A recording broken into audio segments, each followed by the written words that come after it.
Here's a blind right here. This tree right here. It's all a blind. Oh wow.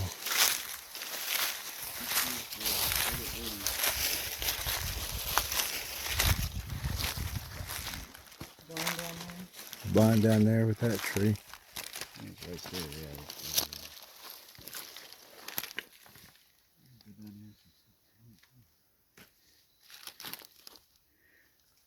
Yeah, it's too. I got hot. That last little stretch. And these are all blinds. Even up there is a blind, so they can sit up Look tall. at that tree, yeah. Right there. All of this is a blind. This whole thing, where you started down here is all blind.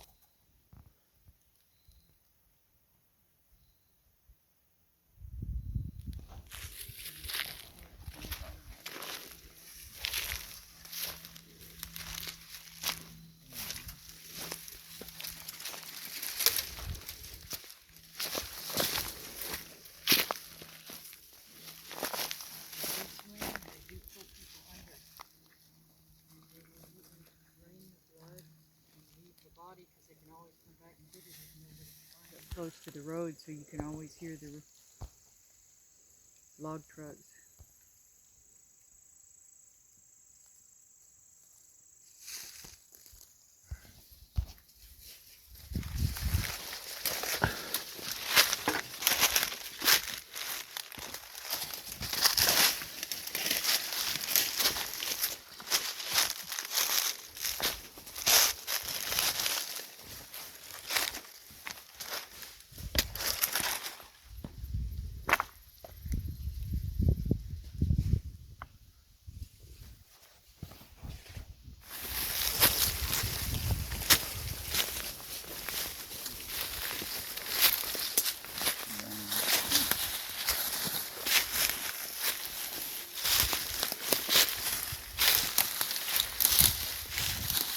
More pull downs here.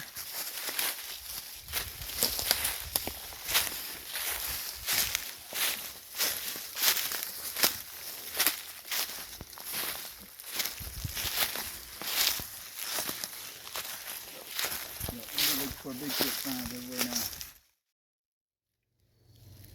It's kind of hard to see with a camera how good this, blocking is here. But even us, we have to go around it. And this is where the games go.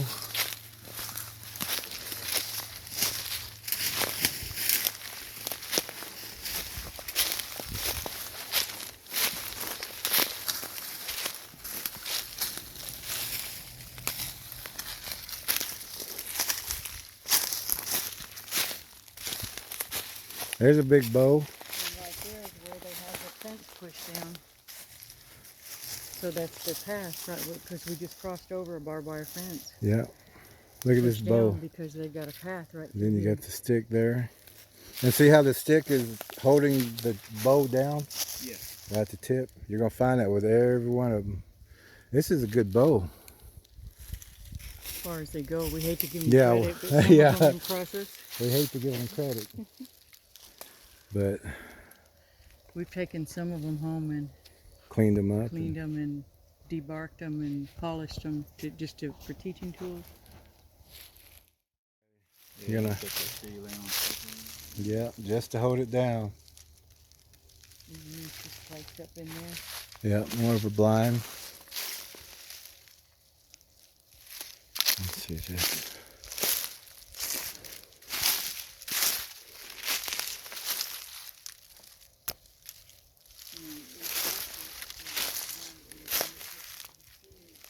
They would actually have a center pole and then put the things around that. There's some big logs over there.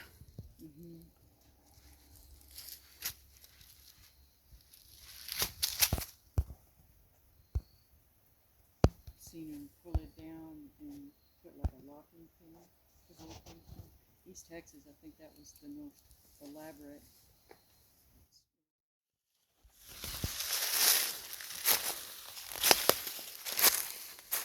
More bows. You want to check out that pile right there? You want to check out that big pile? Yeah. These logs that are Cracks in here. more bows. And you're going to find with these bows, they're going to have a, This one, right here tucked in. yeah, that's a spear tip to, Look around. something's hit that already. Because it broke off. But you come back later. See, they got here on this side. They're trying to box in the prey. Here. And with these bows, you're always gonna find, this is what we call a shoot. Let me, can you hold that? Good example. It's recording. I'm gonna Oh, record okay. this. But this is what we call a shoot. You know, to keep us going this way. Here's the bow. But you're always gonna find a foot of a log laying down. So you want the prey to jump across. And either on this side or that side, you're gonna find sharp objects. Usually it's in the ground though.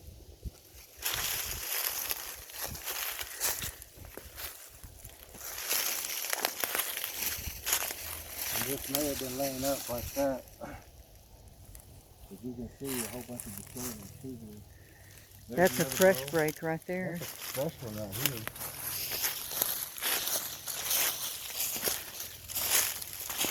And they'll just keep enlarging it and enlarging it. They almost lay it out like a spider web. This is fresh. And even with those big ones right there, more bows. We call that a horizontal. See that up high? Call that a horizontal. So a lot of times they hang their meat from those on people if they get a chance.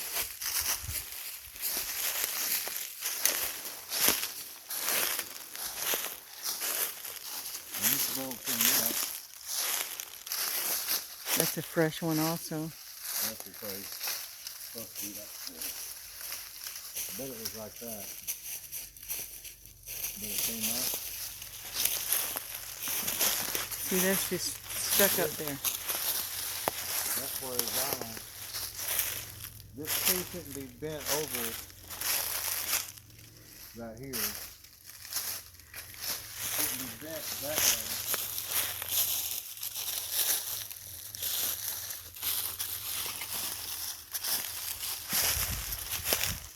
And just perfectly wedged up there. Look at the giant bow behind that. And then all of this.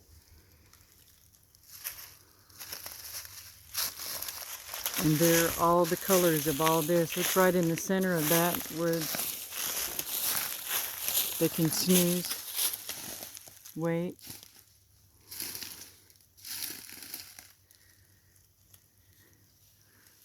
Now the 17, 14 here. Bow. See right in there? Yeah.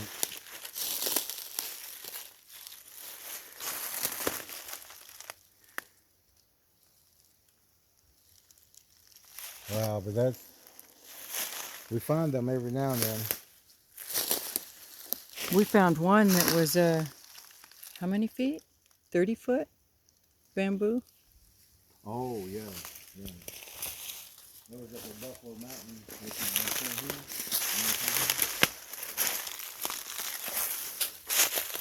Okay, that's a good find right there. Well, This is what we call those tree breaks, and that usually tells us how tall the one is in this area. They'll break off the tip of one of these trees, just to show how tall they are. And that actually is the size of this one.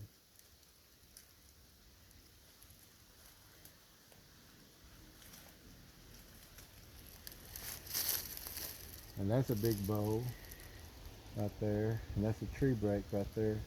This whole thing will turn into one giant blind over time.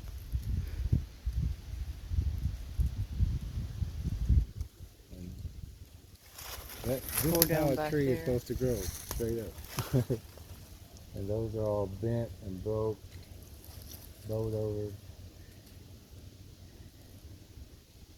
One of the biggest structures we found was bows all leaning towards each other like a circus tent right outside of a daycare.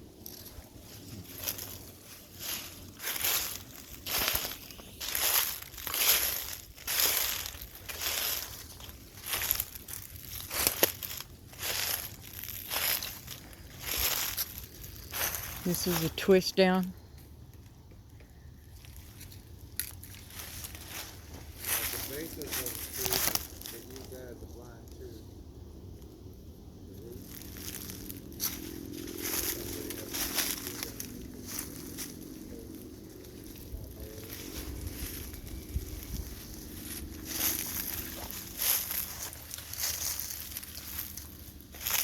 Yeah, we didn't come this far with your mother.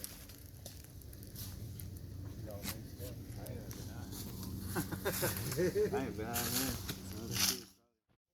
Stick one eye around the corner. Yes. My battery's about to go out, but these are all. Almost every video we do, we're like, oh man, the battery's about to go out. Yeah. We do charge them up. And a lot of times we're like, oh, we're not going to take any photos. We're just, then we're like, oh, look at that, look at that.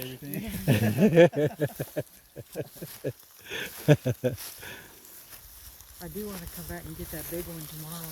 That real big one on the other side. Which one? There was a blind down here on that side. Pretty good size. Okay.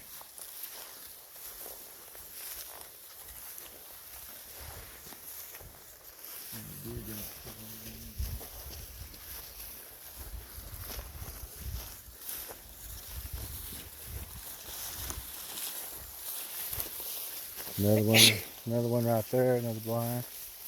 And they pull down. And when you leave on your road going out, the driving road, you'll notice now you'll see all kinds of bows through there. I've always noticed those. Oh, good. I never heard anything like that. It was a Bigfoot.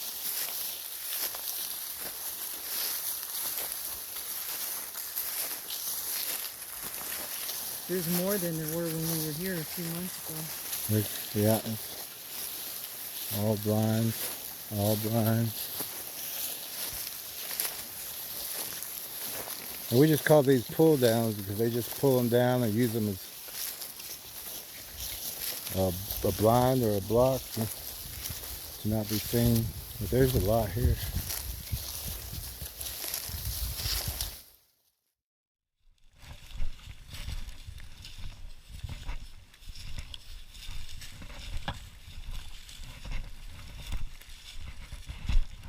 And we always say it's 50 yards in is where you'll find most of the blinds, because they're trying not to make a big presence. You know, it's like maybe some deer come through here. And this can be used as a blind here, that area.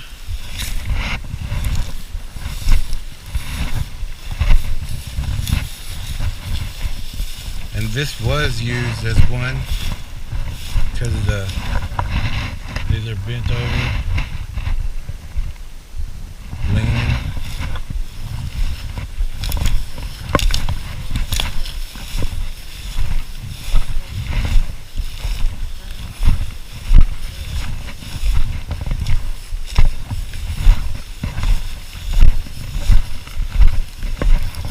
Oh, this tree also.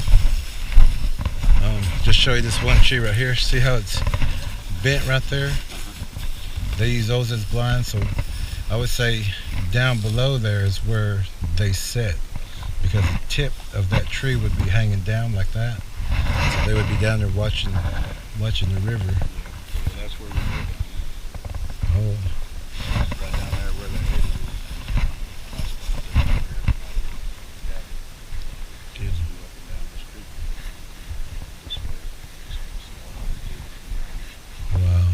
place to watch.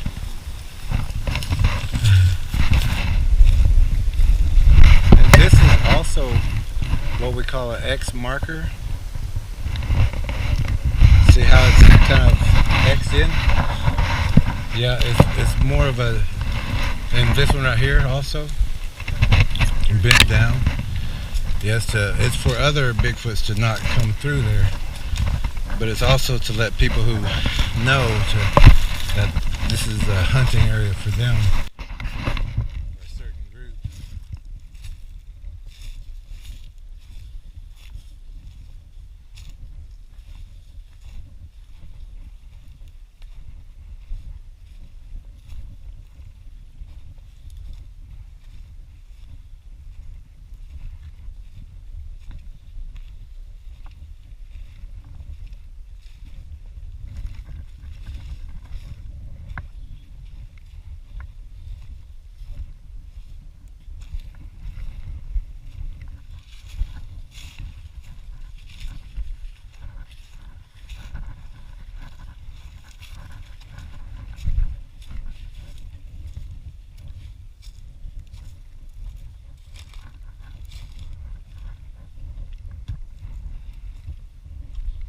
Been here before, Mark.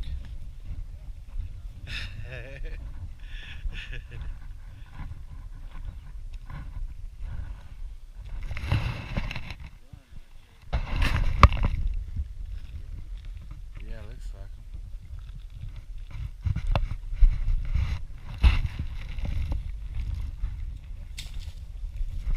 them. When this pine had limbs on it, they should all be growing up like this, but this one's pulled down also. And this one right here, here's a print.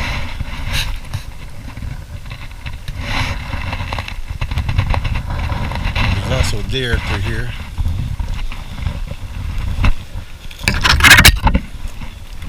Yeah, deer coming through.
And we seen them scale walls like that, like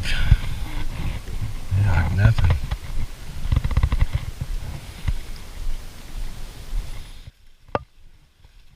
Did you bring binoculars? No, I didn't because I thought it was going to. Okay.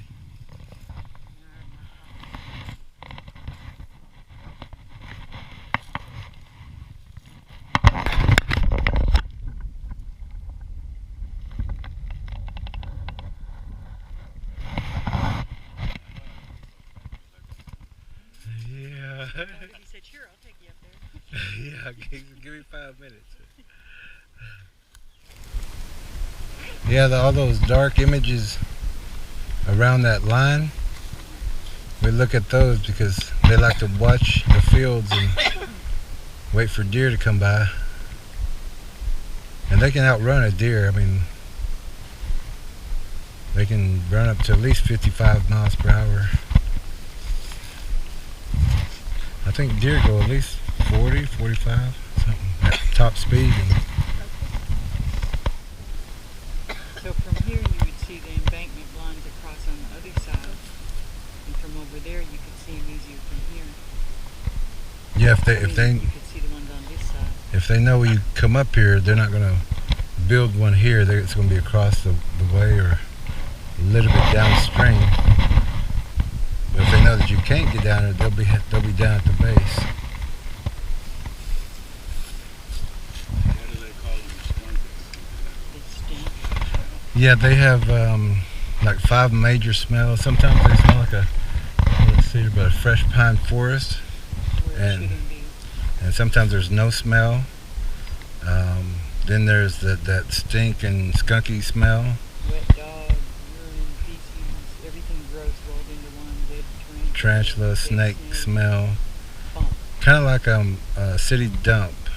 You know, if you get out there in the heat. sewer. And then they have a sweet smell, 2 sweet smells. One's like perfume, like frankincense and myrrh. So kind of a sweet smell.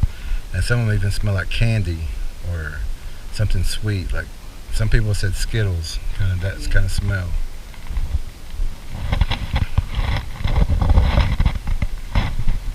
And that's something they produce, or do they do something that's on the outside of their body? They'll get the smell from like the pine. You know, they'll come into that area. I mean, they'll stay in a far area and then come in nighttime, and that's where they're bringing that smell with them. But most of them will stay in the cedars because it's a natural bug deterrent, and they use it for bedding. And so they don't like the smell of burning cedar because it smells like their home burning, but they just don't like that smell. And even in ceremonies, we'll burn the cedar for the bad energies or the bad spirits to not be in there. And even like before the ceremonies, we'll blow the eagle whistle. It's a little eagle. It's the elbow of the eagle, and that's the hardest. When it comes out and hits that rabbit, it's hitting like that. And we blow that 4 times in all directions, and that's to scare. I mean, we're not doing it for the Bigfoots, but it's the spirits, the bad spirits that they'll have them at the teepee ceremonies and pretty much every ceremony. But, yeah, these ravens and crows, they're always scouting for food. And when they locate food, they'll call on you or they'll perch across the way and start calling. But they've spotted, you know, people or something bigger that they can't take down, like a deer or something. But they'll let the Bigfoots know there's food over here. And the owls will do the same thing, but they'll also mimic the birds. So you'll hear like, kind of like that one, but that one's a real bird. But it's more like a, yeah, I'm trying not to get too loud because I don't want one of them to whistle back. Rip it off and eat the skunk. And whenever they'll use the meat to attract other animals, but they'll take the insides. Soft tissue. And it's a gross way that they do it, but the rear end, they'll push and flatten it, and it all comes out, and they'll leave the carcass there for, you know, a coyote or a raccoon, and then they get another one, and then they get another one. So it's kind of like just baiting more prey in.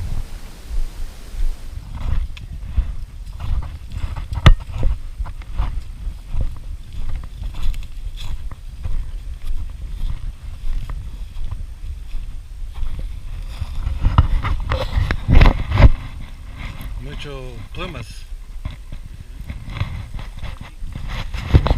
So, Ella, we got where something was eaten here. Okay. And a lot of bird feathers. Lots of bones.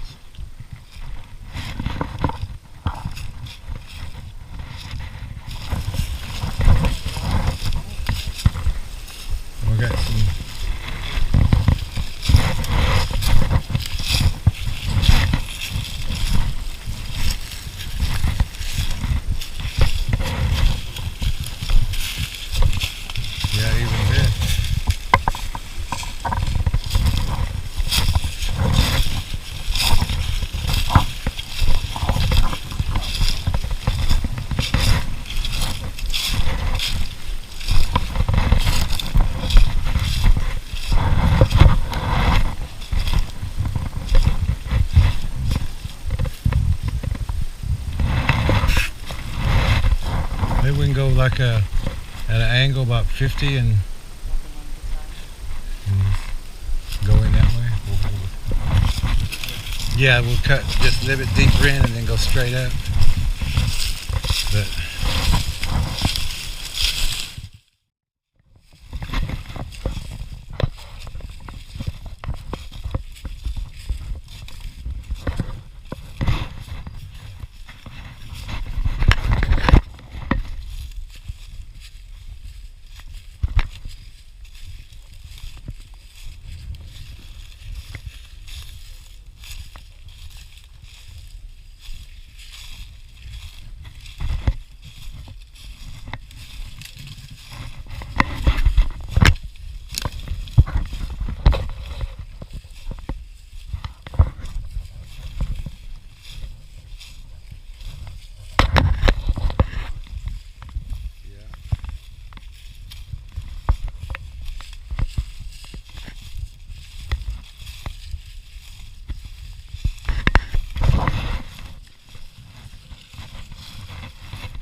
and this tree is, and this one's holding this one down.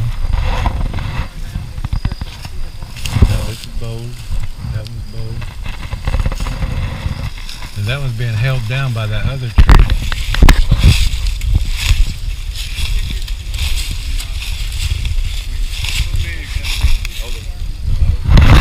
Yeah, and that's why you won't,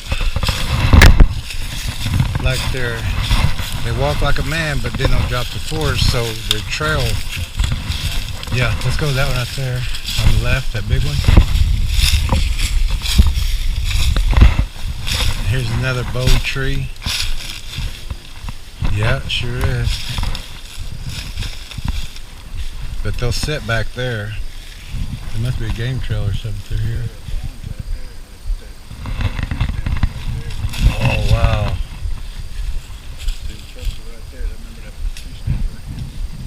Kid never see that. Never see this. As you can see the bow here. Even there's a little game trail too right here. I was like, there's something been here. And I looked up and seen this.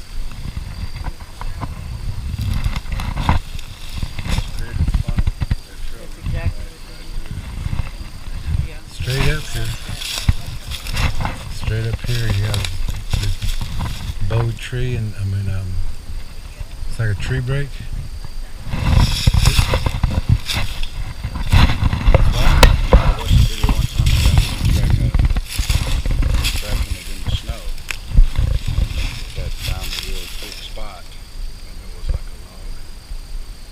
Oh yeah, sidestepping, yeah. They do that. No. They'll be game this way. They're watching, and now they're going behind this tree, but they're going, if they see it, they'll go. And once it turns around and starts, the other way, they'll sidestep to that next tree. Yeah.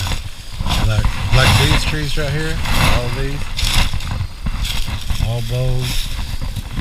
This we would consider an X, just how it's pushed together. And this is what we're talking about whenever you find the bow, you're going to find a log. And yeah, there, but they want it to jump over. And when you jump over, there's going to be, this should probably been up, but there's spikes, sharp things, but they want it to jump over and impel itself. But this is a real good example of what we call the bows, and we'll tell people there's always going to be a log there, and the ends are going to be held down by debris or some kind of piece of wood.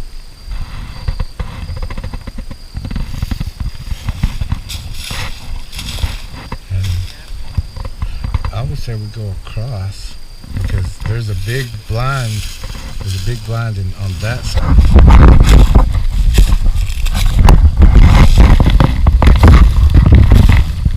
And all these are bowed over.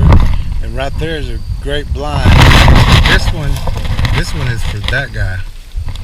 Because there's no way you're going to see from here. He's not going to see that something black.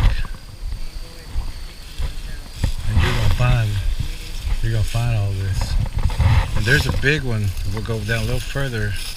There's another big one that we've seen, and once you see it, I mean, it just you can't miss that one. But down through here, we'll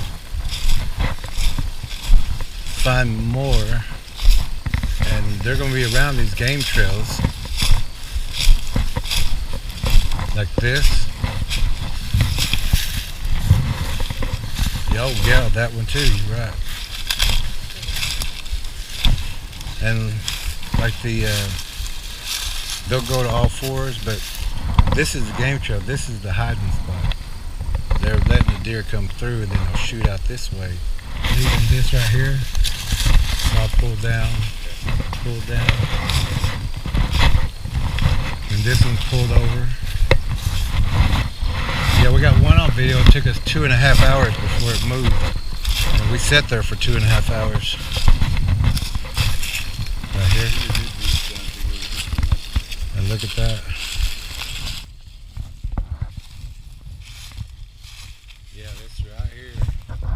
And you can see that there's disturbance in the bottom right there.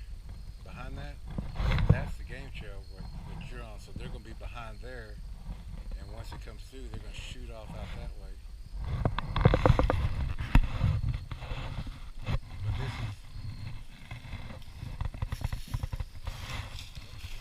Yeah, this is a good blind.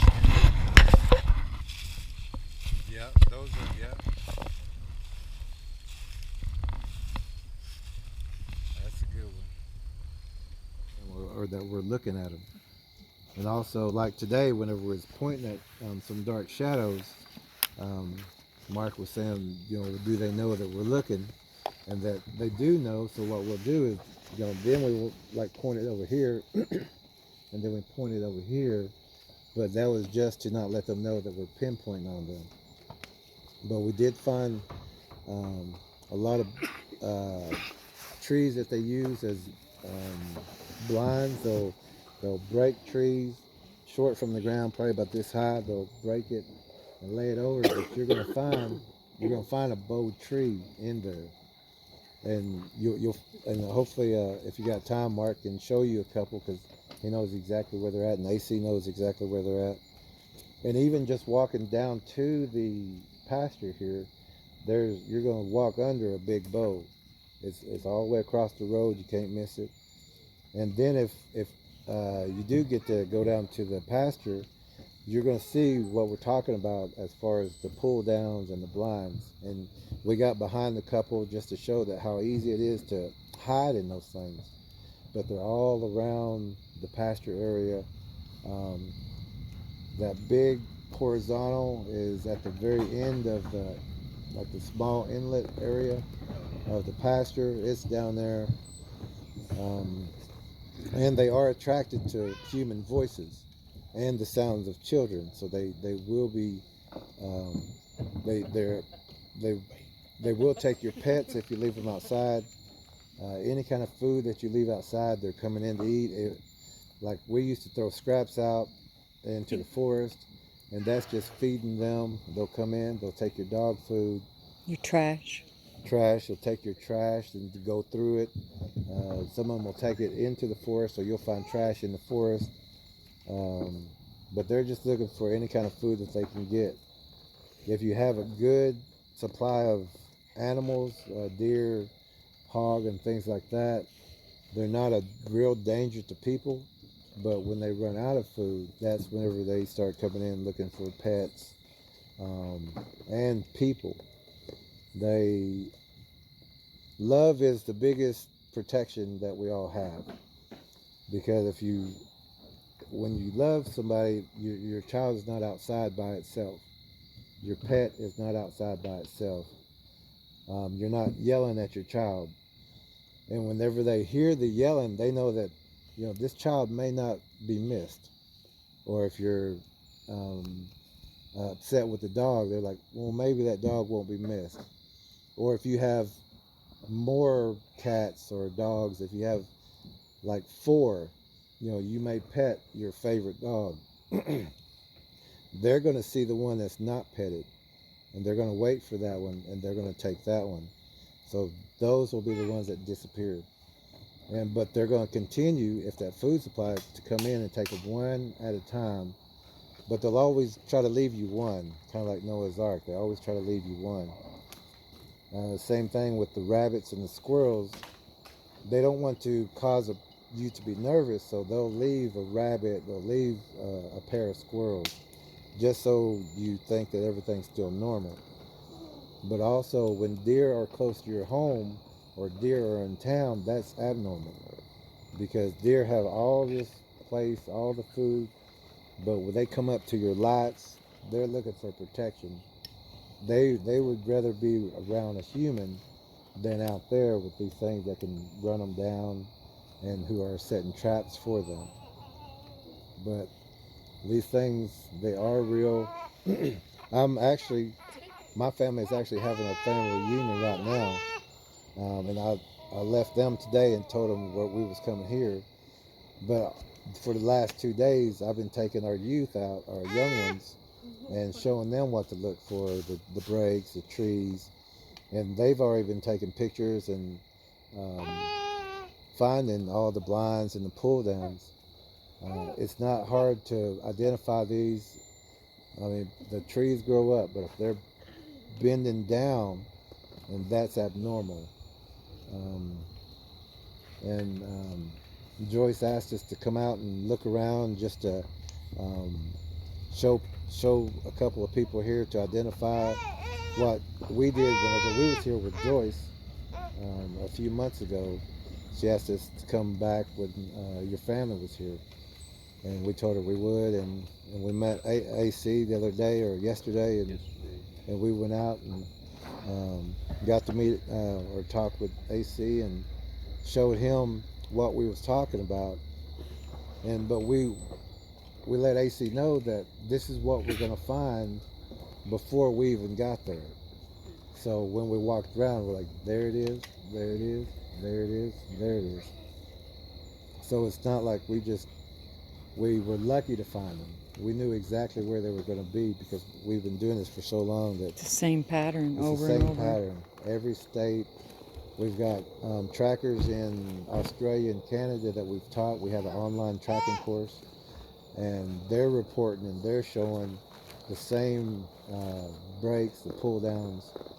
And like we're saying, love is the biggest deterrence, because they know that if the wife goes outside, the husband will go outside too. And it's never a bother, and it's only usually they got to run out to the car to get something.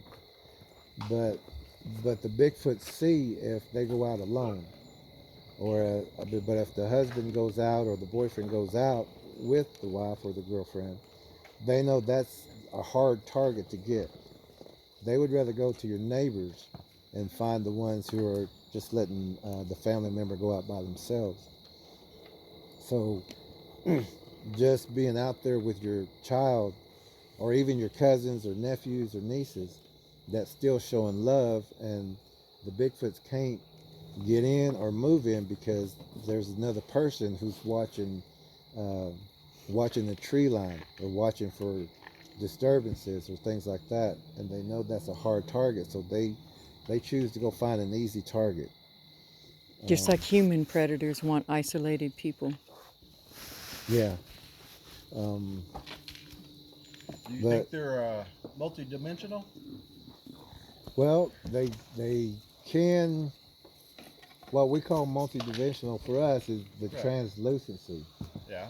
Now they can have like a whole group like here of Bigfoots, and not everybody's Bigfoots, but but they will be stacked up, and you're always going to find multiple. They're never alone. but there will be a line of them, and they'll walk behind that translucent wall because these are all in translucent states. They're just deflecting that light.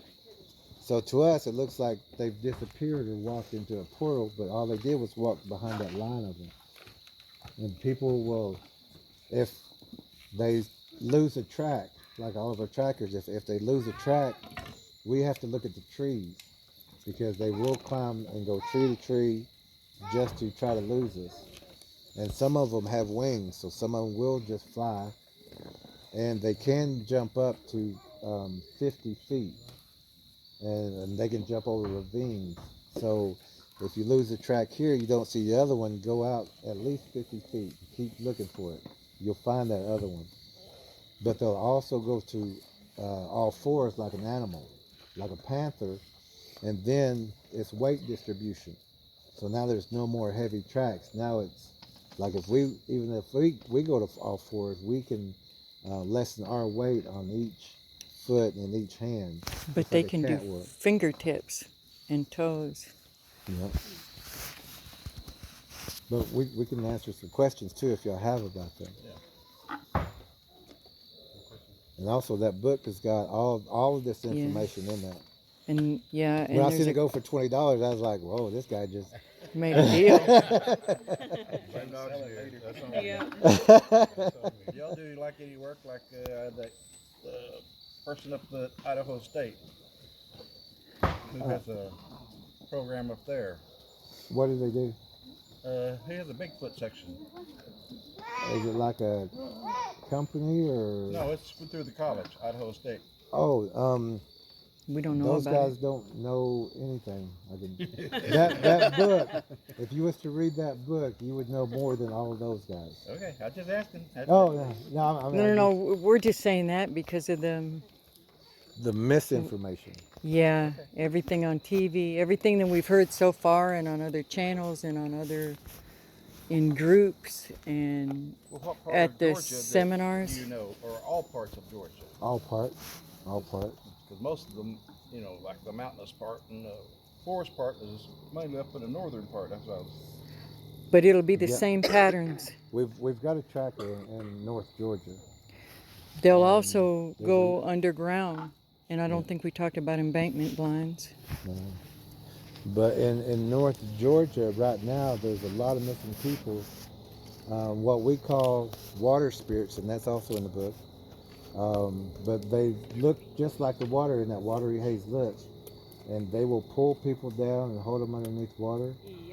They will knock boats over, small boats. They will knock those over and knock people into the water and hold them down.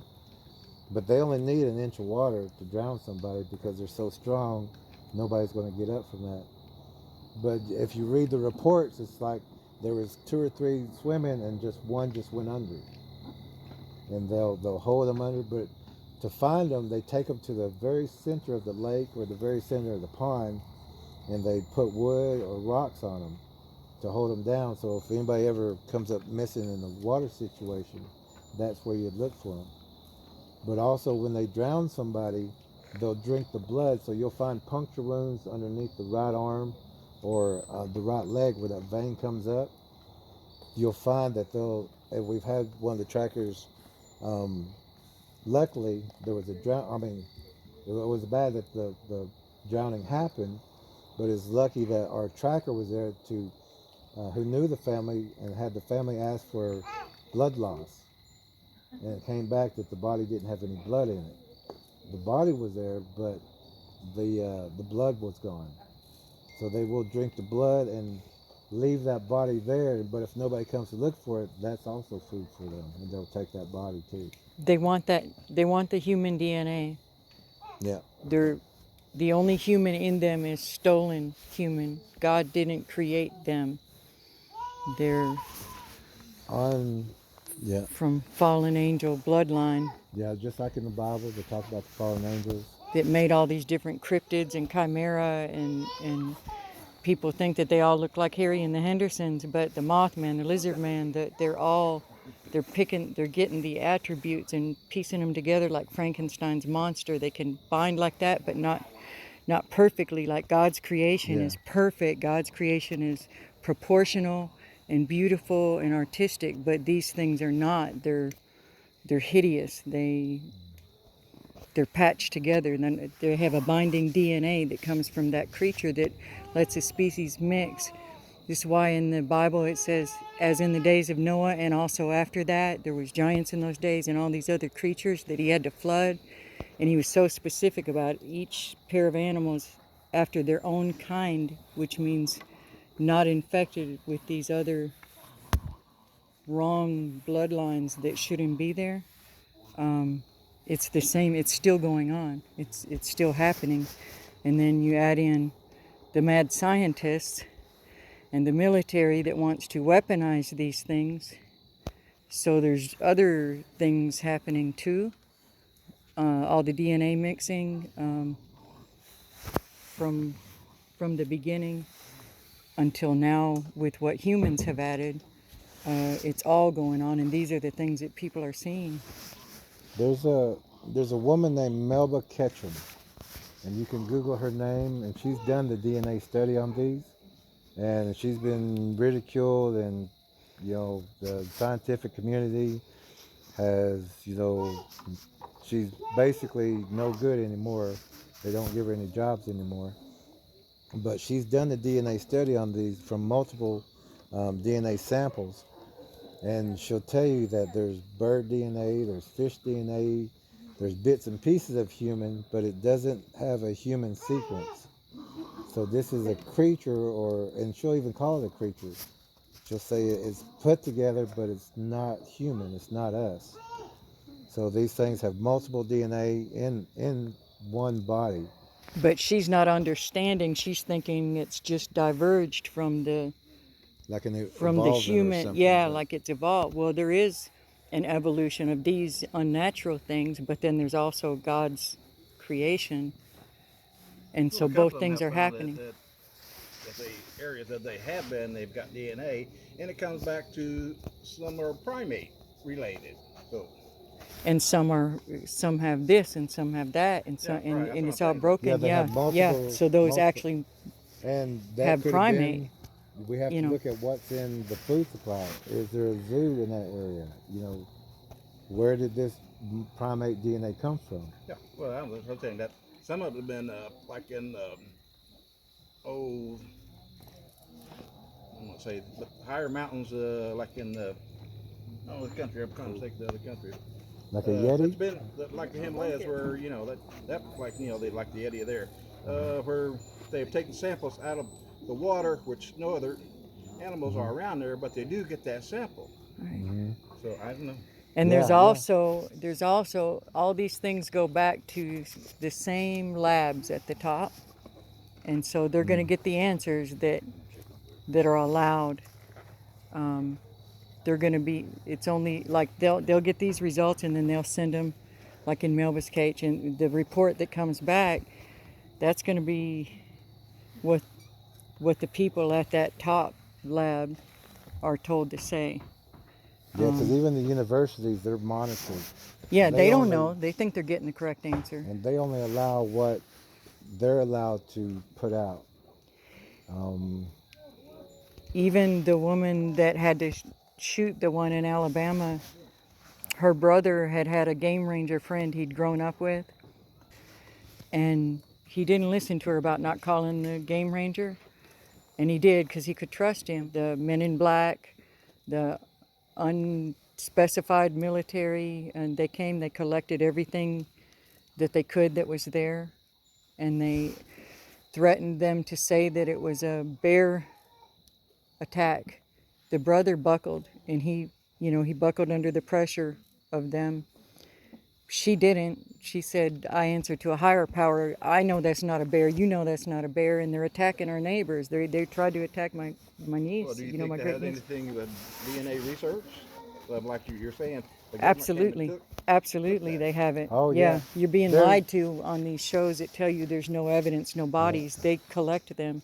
They have some that they've even put collars on, tracking collars, and they call them assets. And those are the more dog-like, wolf-like looking ones.